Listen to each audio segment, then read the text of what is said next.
Parfait. Alors, la connexion, elle se fait pour ceux qui ont des accès web, donc sur streamglish.com, en haut à droite, il y a un bouton se connecter. Pour ceux qui sont dans Atrium Corellis ou bien dans le Gard, vous avez la ressource dans votre NT avec une connexion directe. Donc, les accès web se connectent avec un identifiant mot de passe et ensuite peuvent se connecter ici.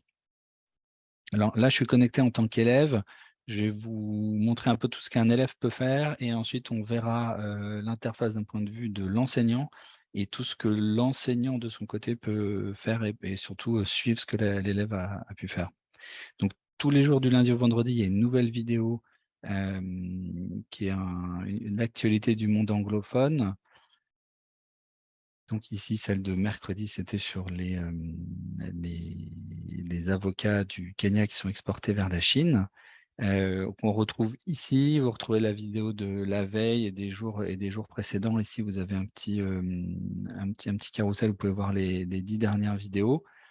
Et pour voir l'ensemble des vidéos de l'actualité du monde anglophone, vous pouvez cliquer sur voir tout. On retrouve l'ensemble des vidéos. Vous pouvez naviguer en descendant. Il faut juste attendre que le sablier se mette en place. Ça fait beaucoup de vidéos. C'est un très bon moyen pour regarder parce qu'on voit aussi l'image de la jaquette, mais vous pouvez aussi les filtrer par thématique. Il y a des thématiques suivant les axes du programme. Il y a des thématiques en fonction des pays et il y a des thématiques plus génériques. Vous pouvez aussi rechercher un titre, mais attention, ce n'est pas une recherche de mots-clés, c'est une recherche avec un titre. Et il y a aussi un filtre par accent. Alors, je vais revenir sur la vidéo du jour. Donc, chaque vidéo comporte donc une vidéo avec plusieurs niveaux de sous-titres et ensuite des activités qu'on appelle des exercices. Je vais vous montrer d'abord la vidéo et ensuite on verra la partie exercice.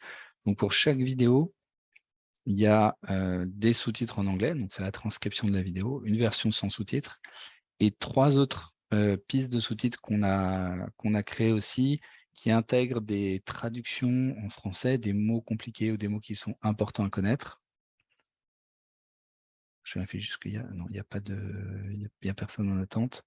Donc qui sont des mots qui sont importants à connaître et plus vous allez vers le niveau 3, moins on affiche de sous-titres en anglais. Là, vous allez voir ce que ça donne. In an orchard near Nairobi, Kenya, Jonathan Kipruto oversees 3,500 farms. Voilà, donc les traductions sont en jaune et les mots qui sont traduits sont en gras. Donc là, on est dans la version des sous-titres de niveau 1. Et alors, je vais vous montrer le niveau 3. Le niveau 2 est un peu intermédiaire, elle est forcément entre les deux. On n'affiche que les mots compliqués. Contracted by the packhouse Kakuzi. He says this year's harvest has been good. Voilà, on va afficher que le mot au moment où il est prononcé. Donc, ce qui permet d'être vraiment plongé dans la version originale, mais d'avoir toujours une petite bouée de sauvetage. Pour les élèves qui ont plus de difficultés ou qui ont besoin de se rassurer pour une premier visionnage, on peut mettre la vitesse et ralentir la vitesse. Have produced a good volume of the avocados. Donc l'audio reste très bon et c'est beaucoup plus compréhensible. Il y a aussi d'autres fonctionnalités, mais qui sont plus de la mise en forme des sous-titres, qui sont pas forcément, vous n'allez pas forcément beaucoup utiliser, mais qui sont là pour les élèves qui en ont besoin. Donc je rappelle, hein, c'est ici en bas à droite sur la petite roue crantée qu'on peut trouver les différentes versions de sous-titres. Donc après la vidéo, il y a une série d'exercices, un QCM de compréhension. Donc il faut vraiment avoir vu la vidéo pour pouvoir faire le QCM. Et il y a une note automatique qui est donnée et que vous, en tant qu'enseignant, vous allez voir. C'est-à-dire que chacun de vos élèves, vous allez voir la note qu'il a eue sur le QCM. Et comme il faut avoir vu la vidéo pour faire le QCM, c'est vraiment un bon moyen de s'assurer que le travail est fait, c'est de leur donner à faire de regarder une vidéo et de faire le QCM. Ensuite, il y a un exercice de prononciation. qui va permettre, donc sur chaque vidéo, il y a 6 phrases à prononcer, qui reprennent des phrases un peu typiques de la vidéo et c'est vraiment un bon moyen d'avoir un feedback sur sa prononciation. There's a huge potential. Alors, je vais cliquer sur parler, après il faut parler à 3. There's a huge potential. Voilà, alors il va noter, en fonction sur trois choses, l'intelligibilité. Donc en fait, le lien entre, la proximité du texte ici avec le texte qu'il a compris. Je vous avoue que c'est la première fois que je vois que j'ai 90 alors que c'est exactement le même texte. La prosodie, donc c'est le rythme et la vitesse et l'articulation, c'est à quel point donc j'ai bien prononcé les phonèmes et c'est une moyenne de l'articulation qui est ici. Donc visiblement, j'ai un peu plus c'est là-dessus que j'ai un peu de travail à faire. On peut réessayer autant de fois qu'on veut et il est globalement, plutôt, bienveillant, il comprend généralement, très bien. Ensuite, il y a un texte à trous. Donc le texte à trous, ça permet là, il y a toute la transcription de la vidéo qui est écrite et donc on n'a pas mis tous les mots on met pas tous les mots de la vidéo, on en met une douzaine. Je vais le faire un petit peu rapidement pour que vous puissiez voir. Vous obtenez une note, vous pouvez le faire 3 fois. Voilà, il va vous indiquer là vous avez fait des erreurs.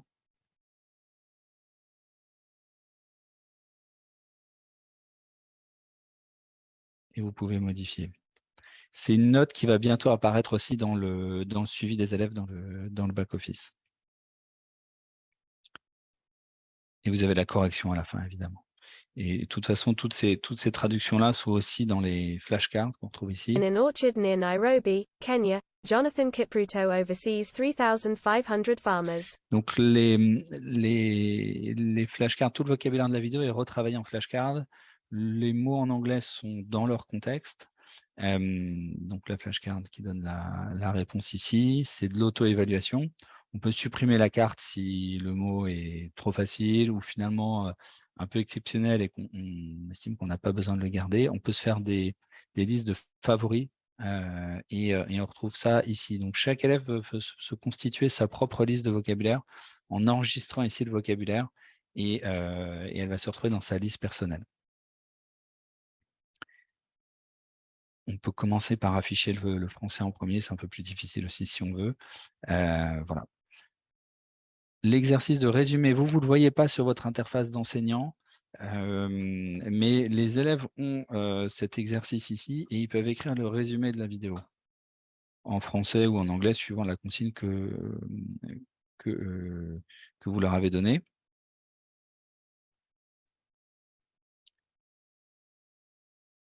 Alors pour l'instant, il peut être modifié librement tant que l'enseignant de son côté l'a pas bloqué, mais il a renseigné ça. Alors je vais vous montrer sur un autre compte et là je vais me connecter en tant qu'enseignant.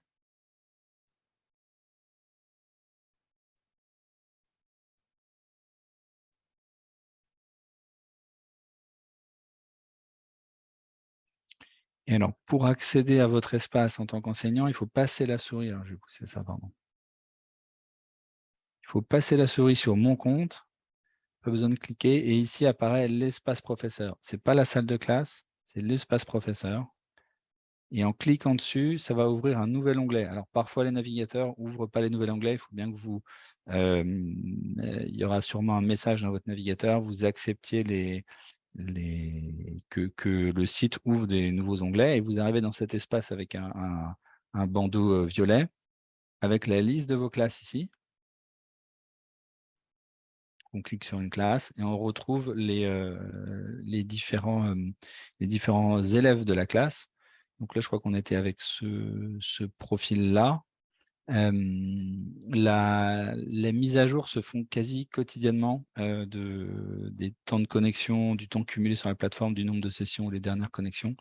Et là, on voit le dernier résumé qui a été fait. Donc là, on voit tout de suite celui que je viens de faire sur les producteurs d'avocats au Kenya.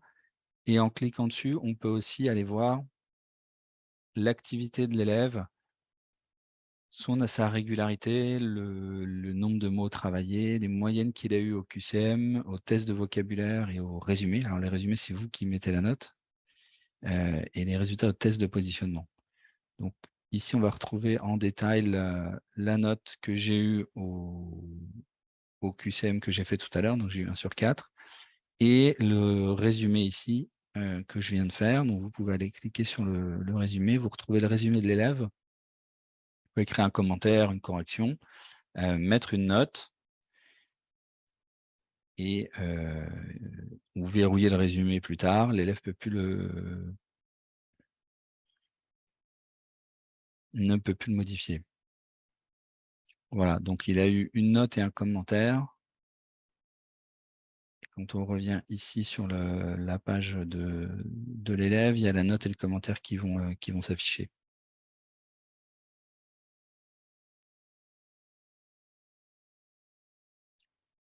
Voilà, donc c'est de cette manière-là, vous pouvez leur attribuer des notes, mettre des commentaires, des corrections automatiquement. Je reviens sur le suivi des élèves.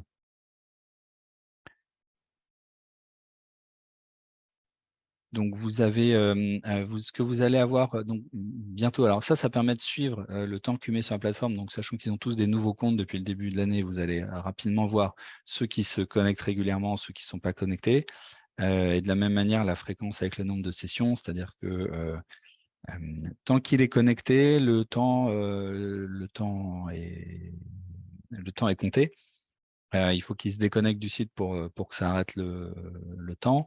Donc, le nombre de sessions vous permet aussi de savoir s'ils ont laissé le Streamglish ouvert pendant 3 heures ou s'ils s'y connectent régulièrement.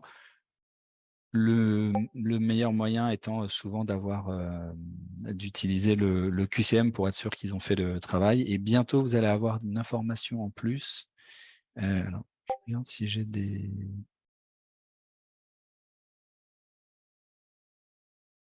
Pardon. Non. Les statistiques qui vont bientôt arriver d'ici la fin qui vont arriver, on va dire, courant octobre, vous allez avoir ici le nombre de vidéos vues par mois, directement sur cette vue-là. Donc, sur la vue de la classe, vous allez pouvoir voir pour chaque élève le nombre de vidéos qu'ils ont vues mois par mois, ce qui veut dire qu'à la fin du trimestre, vous pourrez en un coup d'œil savoir qui a rempli les objectifs que vous leur avez fixés, ou en tout cas mettre facilement une note de participation Streamglish. Et là, je précise que c'est vraiment de l'ensemble des retours qu'on a eu des enseignants. Ce qu'il peut y avoir parfois, c'est que vous leur achetez la ressource Streamglish et ils ne l'utilisent pas assez. Le meilleur moyen qu'ils l'utilisent, enfin peut-être même le seul, c'est d'intégrer Streamglish à la note. Dès qu'ils savent que ça va participer à la note du trimestre, évidemment, la participation change. Et l'idée, c'est que vous puissiez facilement faire ce suivi. Donc, vous pouvez leur demander de voir au moins X vidéos par mois ou bien par semaine. Et vous pourrez suivre ça très facilement ici, directement à la fin du trimestre.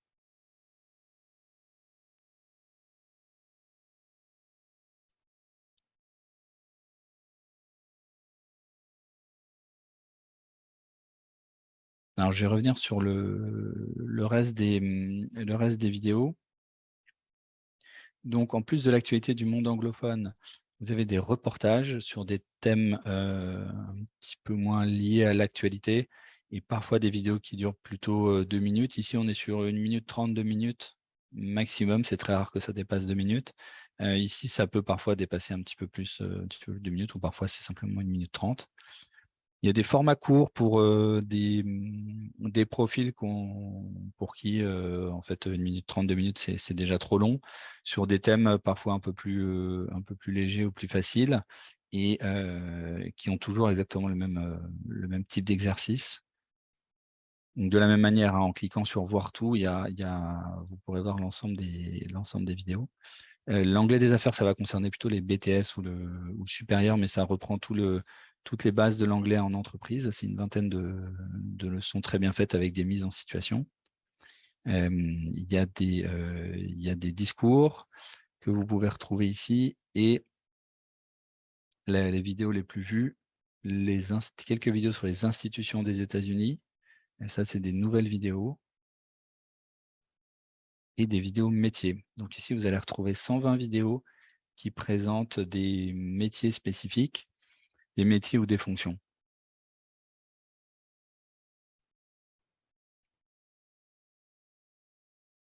Alors, quand vous êtes enseignant, vous avez exactement la même interface. Vraiment, la seule chose différente, c'est que c'est le résumé de la vidéo que vous allez avoir. Les seules vidéos qui n'ont pas de résumé, vous ne pouvez pas leur demander de faire un résumé, c'est pour les vidéos métiers. Il n'y a pas l'onglet résumé, il n'y a pas de QCM non plus. Mais en revanche, les exercices de vocabulaire sont beaucoup plus complets. Dans le texte à trous, il y a absolument tout le vocabulaire de la vidéo.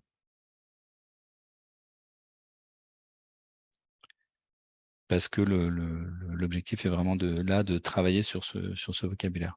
Alors, en termes de vocabulaire, chacun retrouve ici sa liste de vocabulaire avec des révisions espacées qui ont été... donc, il y a un algorithme de révision espacée qui vous permet ici de réviser soit l'ensemble de votre liste, soit uniquement vos favoris. Et vous cliquez pour démarrer la révision. L'onglet leçons, ça reprend surtout l'essentiel des points de grammaire qui sont résumés et qui sont illustrés avec des vidéos. Donc, ça permet de rendre ça un peu plus vivant. En plus des leçons de grammaire, il y a des petites leçons sur passer des coups de fil ou l'anglais en entreprise. C'est écrire un email en anglais ou l'anglais en entreprise. Et de la phonologie ici, avec pas mal d'enregistrements et qui sont vraiment, en plus, qui se suivent les unes après les autres sur les leçons. L'introduction est aussi, enfin, les premières sont surtout très intéressantes aussi. Et je vous laisserai regarder. À la fin de chaque leçon de grammaire, vous avez un exercice. En revanche, cet exercice, vous n'avez pas le suivi de cet exercice en tant qu'enseignant. C'est vraiment de l'auto-évaluation du coup. Enfin, pas de l'auto-évaluation parce que il faut faire l'exercice pour avoir la réponse, mais vous n'avez pas le suivi. Dans l'onglet conversation, c'est là où vous allez pouvoir vous entraîner, enfin, où les élèves vont pouvoir s'entraîner à la conversation. En fait, c'est la même intelligence artificielle que ce qu'on utilise sur les vidéos. Mais là, il n'y a pas de phrase à répéter. C'est-à-dire qu'on est vraiment plongé dans une situation de conversation avec quelqu'un qui nous pose une question à laquelle il faut répondre, donc c'est totalement libre. Du coup, l'ordinateur va pouvoir noter uniquement votre prosodie et votre prononciation, puis surtout, il va vous dire ce qu'il a compris. Et c'est ça qui est intéressant, c'est de se rendre compte de l'intelligibilité, est-ce que vraiment l'ordinateur a compris ce que je voulais dire. Hello, my name is Julia. I will be interviewing you today. As a start, could you tell me more about yourself? Hello, my name is Timothy and I work for Streamglish. On va voir ce qu'elle a compris. Alors voilà, j'ai parlé un petit peu vite. Hello, my name is Timothy and I work for Streamglish. Voilà. Il y a des mots qu'elle ne connaît pas forcément. Donc, ça permet de voir où il faut qu'on retravaille un petit peu la prononciation et de réessayer autant de fois qu'on veut pour être bien compris. Et il y a, donc sur celui-là, il y a 10 questions qui sont les 10 questions typiques d'un entretien de recrutement pour un étudiant. On va dire, on ne va pas lui poser des questions pas passer beaucoup de temps sur son expérience professionnelle. Ensuite, il y a 2 catégories de tests ici. Le test de niveau CE-CRL qui va permettre qui dure 40 minutes, qui est vraiment en situation d'examen, donc il faut prévoir 40 minutes. On ne peut pas revenir en arrière sur le navigateur, aller ailleurs, changer de page, mettre sur pause ou revenir plus tard. C'est vraiment en situation d'examen. C'est sur la compréhension orale et compréhension écrite, et ça permet d'avoir ensuite de positionner les élèves A1, A2, B1, B2, C1, C1+. Il faut des écouteurs, donc si vous le faites en classe, il faut que tout le monde ait des écouteurs parce qu'il y a de la compréhension orale. Et ici, il y a des exercices d'entraînement au TOEIC et au Language Cert, donc qui sont vraiment similaires à chacun des examens. Simplement, il y a moins de questions par partie, mais le formalisme est le même. Et surtout, là, vous pouvez écrire, enfin, il y a des réponses, vous pouvez le faire autant de fois que vous voulez. Oui, ce dont j'ai pas parlé, c'est la difficulté qu'on a notée ici sur les jaquettes. Donc, il y a facile, moyen et difficile. On va dire que globalement, on choisit que du contenu où la diction elle est suffisamment claire, elle n'est pas trop rapide. Et chez nos partenaires, c'est généralement souvent le cas, mais pas toujours. Donc, on fait une sélection. Donc, nos partenaires, c'est Voice of America, France 24 English et Radio New Zealand. Ensuite, à l'intérieur de ces vidéos qui sont quand même assez homogènes, on a quand même pas mal de différences. Certains journalistes vont avoir une diction assez claire, assez lente, d'autres vont avoir une diction très rapide. Et c'est vraiment ça qui va faire la différence entre quand on va écrire facile ou difficile. Difficile, on peut aussi avoir des accents qui sont très prononcés et difficiles à comprendre plus difficiles pour des Français, notamment les vidéos de Radio New Zealand. Mais globalement, notre approche, elle reste toujours la même, c'est-à-dire que l'idée, c'est d'avoir un même contenu qui va vraiment répondre à tous les différents niveaux. Donc, il n'y a pas d'entrée par niveau, par exemple des vidéos A1 ou A2 ou B1, B2. Justement, toute la force de Streamlish et tout ce travail qu'on fait sur les sous-titres, c'est de pouvoir amener cette vidéo à un élève qui va avoir plutôt un niveau faible, mais d'être quand même sur du contenu authentique, parce qu'il peut ralentir la vitesse, parce qu'il a les traductions dans les sous-titres, et en même temps de pouvoir être traité par un élève qui a un très bon niveau, parce qu'il va être en niveau 3, et là, il va être vraiment plongé dans la VO. Donc, c'est vraiment notre approche, c'est vraiment un contenu pour toute la classe, voire tout le cycle d'enseignement. Les élèves qui l'utilisent, ça commence au lycée, et ensuite le supérieur et les adultes aussi. On a quelques classes à partir en 4e, 3e, souvent sur des classes internationales.